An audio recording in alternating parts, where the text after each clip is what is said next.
was nominated and appointed by President Trump to serve as Ambassador at Large for Global Criminal Justice in December of 2019.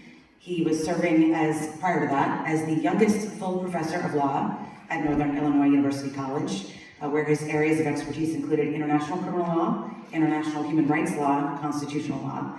He serves as the current U.S. chairman of KCPAC, Korean CPAC, correct? Did I say that right, KCPAC? He wrote the book North Korea, International Law and Dual Crises, and has written a number of law review articles on subjects like North Korea, international humanitarian law, and the Inter-American Court for Human Rights in journals. He's very well written and very well read, and was an incredible ambassador. So, given your background, Ambassador Tan, would you share some of your experience as the ambassador, and how did Christian persecution and international religious freedom issues play into that portfolio? Maybe you can share broadly what you witnessed during your time of service, and then I'd like to ask you a question about South Korea, so we make sure we cover that. So, something that one can note is that where there is the least religious liberty, you also find a remarkable overlap in mass atrocity crimes being genocide, war crimes, and crimes against humanity. Also, if you look bigger picture, that if you want to see where a lot of these mass atrocity crimes are taking place, a lot of them are in the 1040 window, where the gospel of Jesus Christ is least known.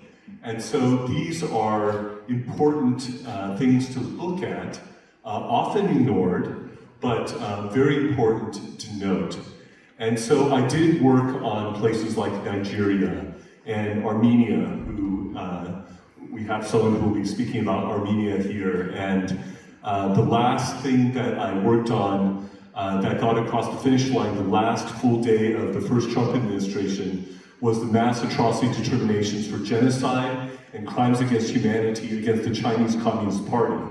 And so I had a chance to work on things all over the world, Syria, just a large range of places, because Ambassador at Large deals with that thematic area literally across the whole world. And so it was wonderful to be able to serve in the first Trump administration, to pursue justice along these lines all across the world, but a close nexus with religious freedom, as well as where the gospel of Jesus Christ is least known, the 1040 window. And these are some of the macro observations that I was able to make while I was in the ambassadorship. Thank you. It's really important, and I'm grateful that you reminded us about the Uyghur Genocide Declaration and how the CCP was held accountable in the first administration. That was groundbreaking, and I know that community remains grateful for what was done. I think when a lot of us think of South Korea, it's long hailed as this global hub for Christian missions, but they have faced a wave of politically motivated church raids. September, just this year, detention of 82-year-old Family Federation leader Moon. Over 430 reported incidents targeting conservative evangelical networks since June of 2025, the regime change there in South Korea. And the imprisonment of Pastor Sun, who has been jailed, had his church raided, and his property seized. And I want to take this opportunity to just mention Chance, his son, his brave son, who was at the event last night. I believe he's here today. And so, given Chance and what he is trying to do on behalf of his father, I hope you could speak a little bit, Ambassador Tan, about how religious freedom advocates and policymakers should respond when a mature democracy begins weaponizing law enforcement against religious minorities, and in particular here in South Korea against Christians. Yes, thank you. To understand what's happening in South Korea recently, one has to understand a little bit more of the bigger picture. And so, as Sarah mentioned, North Korea, every study, every year, including every State Department study, is the worst persecutor of Christians, bar none, according to every study, every year. And to understand North Korea has been seeking to overtake South Korea by force as their overriding objective during the entirety of their existence. The Korean War that occurred from 1950 to 1953 has not ended. It is a ceasefire armistice agreement. It is not a peace treaty. And the Korean Peninsula is connected and shares the largest part of the northern border with China. And so the Chinese Communist Party, just think of what a prize South Korea is to the Chinese Communist Party and to North Korea. It is estimated that there are over 1 million agents, spies, operatives from the CCP, Chinese Communist Party, in North Korea, in South Korea. And there has been a long march through the institutions of South Korea that is reaching what looks like potentially the culminating phase of that. And so now you have a small band of leftist radicals in South Korea who are communizing the country in increasingly authoritarian and veering towards totalitarian rule, believe it or not. And this is in a country that, together with the United States, and only behind the United States, is the second leading country in terms of number of Christian missionaries that are sent out. 6 out of the 10 largest Christian churches are in South Korea. But now, in an unprecedented way, these churches are being raided, and thank God that President Trump has called that out publicly multiple times. The largest church in the world, the Yoido Full Gospel Church, was raided. Billy Kim, who was Billy Graham's translator in Korea, his church, the largest Baptist church in the world, has been raided, as well as the Far East Broadcasting Corporation that Pastor Kim also leads. And also, you have, I want to particularly highlight, we have here Chan Sun. It's a little bit confusing because the last name is transliterated S-O-N. And so you have the son of Pastor Sun, who is here, who leads a large church in South Korea. But I want to tell you a bit about him and what he's experienced in South Korea. He led the movement countering the comprehensive anti-discrimination law, which was an LGBTQ plus sort of law that he gathered millions in South Korea to oppose and successfully oppose that law. When COVID struck and there was a ban on Christian worship services by the leftist administration of Moon Jae-in, he refused to follow that and continued the services in the church building until they literally locked the building and would not let him do it. So then he led the services out in the yard outside of the church and continued to do so.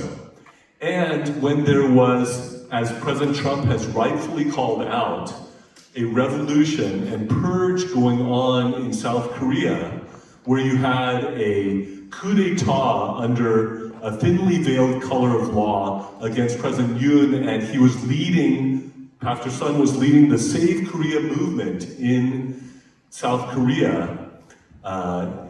He also just interviewed a candidate for a local school board race that was going on in his area. And can you believe it? Pastor Sun has been thrown in jail for these things. And he is tremendously brave. I know him personally. I've spoken multiple times at his church. I say this descriptively, I think without any exaggeration. He is a Christ-like pastor. He is one who is not afraid to be jailed. In fact, he said, if this helps the world to know that South Korea is not free, I will go to jail. And he preached an amazing sermon just before he was put into jail about David versus Goliath.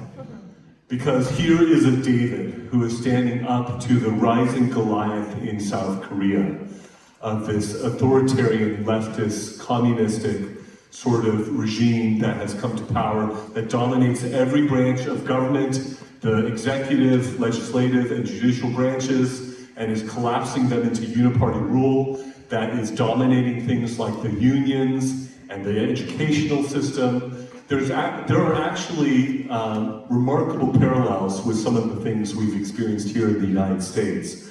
But who would have thought that South Korea would be communized to potentially try to reunify the peninsula under communist rule via South Korea and not North Korea? Who would have imagined that this would happen? And it's happening in an unprecedented and accelerated clip that has never been seen before in South Korea. There have never been raids on Christian churches in South Korea, never in the history of South Korea. We've never seen what's happened to Pastor Sun. This is unprecedented, what is happening in South Korea. And arguably, South Korea, the people, they love America. Like 90% of South Korean people consider the US its best ally. And in a lot of ways, South Korea is like the image of the United States, in that the systems, the political systems, the economic systems, the culture, so much of it is closely tied and very much akin to the United States, which really saved South Korea in the Korean War and planted our systems. And it was US evangelical missionaries who pioneered South Korea in terms of Christianity, which was unreached with the gospel in the 1800s.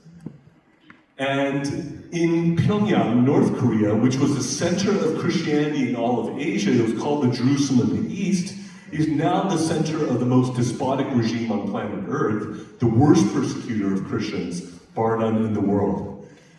And so many people in the US still are stunned that something like this could be happening in South Korea. I wish none of it were true.